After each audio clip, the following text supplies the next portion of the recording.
শরৎচন্দ্র চট্টোপাধ্যায় মহাশয়ের প্রকাশিত প্রথম গল্প মন্দির, একক 10। শক্তিনাথ এক মনে ঠাকুর গড়িতেছিল। পূজা করার চেয়ে ঠাকুর তৈরি করিতে সে অধিক ভালোবাসিত। কেমন রূপ, কেমন নাক, কান, চোখ হইবে, কোন রং বেশি মানাইবে, এই তাহার আলোচ্য বিষয়। কি দিয়া তাহার পূজা করিতে হয়, কি মন্ত্রে জপ করিতে হয়, এসব ছোট বিষয়ে তাহার লক্ষ্য ছিল না। দেবতার সম্পর্কে সে আপনাকে আপনি প্রমোশন দিয়া সেবকের স্থান হইতে পিতার স্থানে উঠিয়া আসিয়াছিল। তবু তাহার পিতা তাহাকে আদেশ করিলেন, শক্তিনাথ, আজ আমার জ্বর বেড়েছে, জমিদার বাড়িতে গিয়ে তুমি পূজা করে এসো। শক্তিনাথ বলিল, এখন ঠাকুর গড়ছি। বৃদ্ধ অসমর্থ পিতা রাগ করিয়া বলিলেন, ছেলে খেলা এখন থাক বাবা, কাজ সেরে এসো। পূজার মন্ত্র আবৃত্তি করিতে তাহার মোটে ইচ্ছা হইল না, তবু উঠিতে হইল। পিতার আদেশে স্নান করিয়া চাদর ও গামছা কাঁধে ফেলিয়া দেব মন্দিরে আসিয়া দাঁড়াইল। ইহার পূর্বেও সে কয়েকবার এ মন্দিরে পূজা করিতে আসিয়াছে, কিন্তু এমন কাণ্ড কখনো দেখে নাই।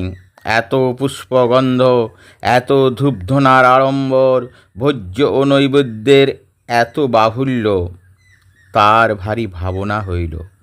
এত লইয়া সে কী করিবে, কি রূপে কাহার পূজা করিবে? সকলের চেয়ে অপর্ণাকে দেখিয়া আশ্চর্য হইয়া গেল। এ কে, কোথা হইতে আসিয়াছে, এতদিন কোথায় ছিল? অপর্ণা কহিল, তুমি কি ভট্টাচার্য মশাইয়ের ছেলে? শক্তিনাথ বলিল, হ্যাঁ, তবে পা ধুয়ে পূজা করতে বসো। পূজা করিতে বসিয়া শক্তিনাথ আগাগোড়া ভুলিয়া গেল। একটা মন্ত্রও তাহার মনে পড়ে না। সেদিকে তাহার মনও নাই, বিশ্বাসও নাই। শুধু ভাবিতে লাগিল, এ কে, কেন এত রূপ, কি জন্য বসিয়া আছে ইত্যাদি। পূজার পদ্ধতি ওলট পালট হইতে লাগিল। কখনো ঘণ্টা বাজাইয়া, কখনো ফুল ফেলিয়া, নৈবেদ্যের উপর জল ছিটাইয়া এই অজ্ঞ নূতন পুরোহিতটি যে পূজার কেবল ভান করিতেছে মাত্র। বিজ্ঞ পরীক্ষকের মতো পিছনে বসিয়া অপর্ণা সব বুঝিল। চিরদিন দেখিয়া দেখিয়া এসব ভালো করিয়াই জানে। শক্তিনাথ তাহাকে ফাঁকি দিবে কি করিয়া?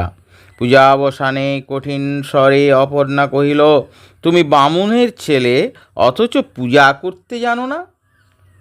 শক্তিনাথ বলিল, জানি, ছাই জানো। শক্তিনাথ বিহলের মতো একবার তাহার মুখপানে চাহিল, তাহার পর চলিয়া যাইতে উদ্যত হইল। অপর্ণা ডাকিয়া ফিরাইয়া বলিল, ঠাকুর, এসব বেঁধে নিয়ে যাও, কিন্তু কাল আর এসো না। তোমার বাবা আরোগ্য হলে তিনি আসবেন। অপর্ণা নিজেই তাহার চাদর ও গামছায় সমস্ত বাঁধিয়া তাহাকে বিদায় করিল। মন্দিরের বাহিরে আসিয়া শক্তিনাথ বারবার শিহরিয়া উঠিল। এদিকে অপর্ণা নূতন করিয়া পূজার আয়োজন করিয়া অন্য ব্রাহ্মণ ডাকিয়া পূজা শেষ করিলেন।